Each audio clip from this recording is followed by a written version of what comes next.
Mickey's guessing game is quite sweet and a really fun idea. This is an episode of Me and Mickey from the 3rd season, and as always there will be spoilers as I discuss what happens and share some thoughts. I love to watch these to see how educational they are or beneficial they are for younger viewers, and I think this one is really, really great. It's all about keeping busy on a rainy day. We have a beautiful setup, there's a really fun lamp, and we obviously have the window behind and we can see the weather, and then Mickey says, let's play a guessing game. And we see some images on the screen, and I will say I don't love the animation because we have two characters. It starts off with an example of an animated Mickey, but then the two characters the viewer has to guess are Donald and Minnie, one at a time, and we have a silhouette of Donald on the screen, and then Mickey describes the character and the viewer has to try and guess the character, and then the same with Minnie.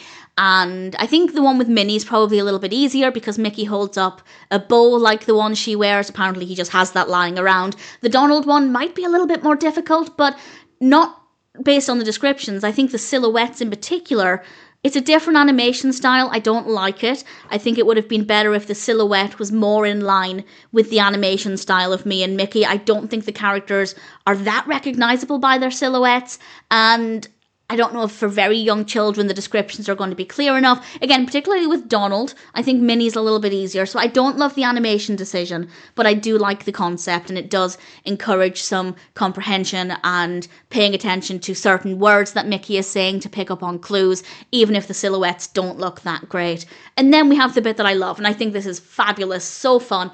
Mickey gets a box with a hole in the top and a hole in the side so we can see what's inside of it, and he puts his hand in and he feels around and he has to try and guess what it is. It's a brilliant game that I know many of us played in our childhoods, and I think that that's a really fun, very simple thing that a child can do at home with friends or with family to try and pass the time. It's also a great way to get them thinking about touch, about these sensations, and it's so easy. You don't need a box. You can just put a tea towel over or something, or even put it under the bed covers and have them reach in and feel around. There are so many easy ways to do this, and realistically it's endless. It can last for as long as you have objects around the home, and I think it's a really great, easy, straightforward game that can be replicated at home.